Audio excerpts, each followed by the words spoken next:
Okay, so what if everything you think you know about the history of a place like Kashmir is actually built on a myth? It's a pretty bold question, right?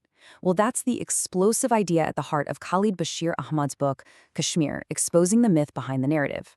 In this explainer, we're going to dive into the book's core arguments and see how it tries to take apart the official story of Kashmir literally piece by piece. And the author, well, he doesn't waste any time. Right in the prologue, he drops this powerful line. The objective is to tell fact from fiction and look at events as they occurred, rather than as they have been told. So you see, this isn't just another history book. It's positioning itself as a kind of historical detective, trying to get past the stories we've all heard and find out what really happened. All right, a history in question. The author is basically trying to uncover a history he says has been kept under wraps for a long, long time. So, where does he even start with this huge task? Well, he argues that for centuries, Kashmir's history wasn't really about what happened. It was about creating a story, a specific narrative that benefited one particular community. And here's the book's starting point, and it's a big one. The author claims that for a very long time, the history of Kashmir was pretty much written exclusively by one group, Brahmin writers. Now, think about that. When one group holds the pen for that long, what happens? You get a singular, dominant story.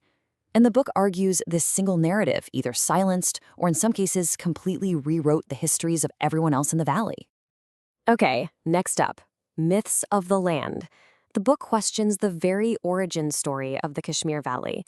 I mean, the author goes right back to the very, very beginning, to the story of how the land itself was formed. He argues that even the geology of Kashmir got wrapped up in a myth, and when you put that myth next to the science, it's pretty striking. So, on the one hand, you have this incredible mythological story. A vast lake called Sadisar, drained by the gods when one of them literally plowed through the mountains. It's a fantastic image. But then you have the geological explanation. The valley emerging from the Tethys Ocean millions of years ago because tectonic plates smashed into each other.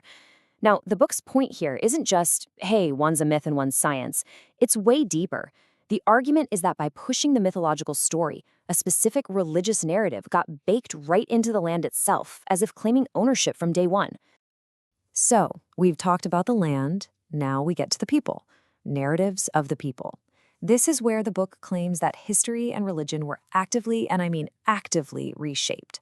The argument gets a lot more complex here, because the author starts to detail what he calls a systematic process of, well, religious and cultural takeover. Okay, to get what the book is saying, you really have to understand this one key term, Mahatyamya. The author pulls in the work of historian K.M. Penekar, who basically described these texts as, and this is a direct quote, propaganda literature for places of pilgrimage. So think about that. These weren't just simple stories. The book argues they were tools designed to make certain places seem more holy by inventing or collecting all these legends about them. And here's a prime example of how the book claims this worked, focusing on Buddhism, which was once huge in Kashmir. According to the author, this wasn't some slow, natural decline. No, it was an active process of assimilation. The book claims Buddhist religious signs were torn down or just converted into Hindu temples. Even the Buddha himself was absorbed into the Hindu pantheon, reframed as an incarnation of the god Vishnu. And key texts, like the Nilamata Purana, were supposedly written to create this whole new Brahmanical story. It even gets down to the physical level. The author claims Buddhist statues were literally reshaped to look more Hindu. All right, now we're going to jump forward in time, a big jump, from ancient history to the much more recent and much more turbulent 20th century. This next section is called Conflict and Counter-Narrative. And honestly, this is where the book makes some of its most explosive claims. It takes that same myth-busting approach and points it at two key events that have defined modern Kashmir. So that leads us to a really important question. How does this book actually challenge the stories we've heard about modern conflicts in Kashmir? Well, the argument is pretty consistent. The author claims that just like with those ancient myths, very personal human events were twisted and reframed to fuel a much larger political and communal story. Okay, let's take a look at the first case study from the book, the 1967 Parmeshwari incident. According to the author's research, here's the timeline. On July 20th, a pundit salesgirl named Parmeshwari Handu willingly converts to Islam. Just about a week later, on July 28th, she marries her Muslim colleague. A simple, personal story, right? But then, on August 3rd, her mother files a police complaint. She says her daughter, who she claims is a minor, was abducted. And from that moment, boom, a huge, months-long agitation kicks off, led by the pundit community. And that right there is the book's core argument about this incident. It contends that what was, at its heart, a voluntary conversion and marriage was deliberately twisted. It was reframed as the abduction of a minor girl to light a match under a whole political and communal firestorm. Essentially, the story became way more important and way more powerful than the actual facts of what happened. All right, from 1967, the book moves on to an event that is, well, it's absolutely seismic for the region: the mass migration of Kashmiri pundits in 1990. Now, the story you usually hear is that this happened because of threats from militants, and that's it. But the author, he puts forward a very different and frankly a much more controversial explanation. And to back up this claim, the book includes some really stunning testimony, like this quote from a Kashmiri Pandit. Listen to this. "We were made to believe that our migration was very important for Hinduism and for keeping India together. We were fooled, and we were more than willing to become fools." Wow. I mean, that suggests this wasn't just people fleeing in panic. The book uses this to argue that the migration was encouraged, maybe even engineered, for a much bigger political game. And who does the book place at the center of this incredible claim? Governor Jog Mohan, who was appointed right at that time, in January 1990.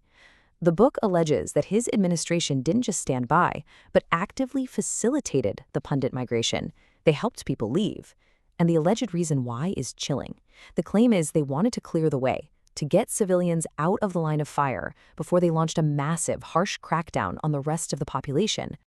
So we've gone from ancient myths about the land itself to the assimilation of entire religions to these really explosive reinterpretations of modern conflicts. And now the book ties it all together with its final powerful argument. Who writes history? It's really all about the power of the narrative. And really, this is what it all boils down to.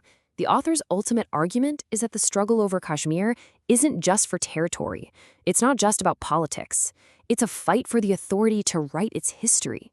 The real prize, the book suggests, is the power to control the past, to decide who the good guys are, who the bad guys are, and what the official story is going to be. So the book leaves us with a huge and honestly a pretty difficult question. When history itself is a battleground, how do we ever uncover the truth? The book doesn't pretend to have all the answers, but it argues that the very first step is to challenge every single story you're told. Because as the author makes clear, the history of a place as complex as Kashmir is never, ever just one story.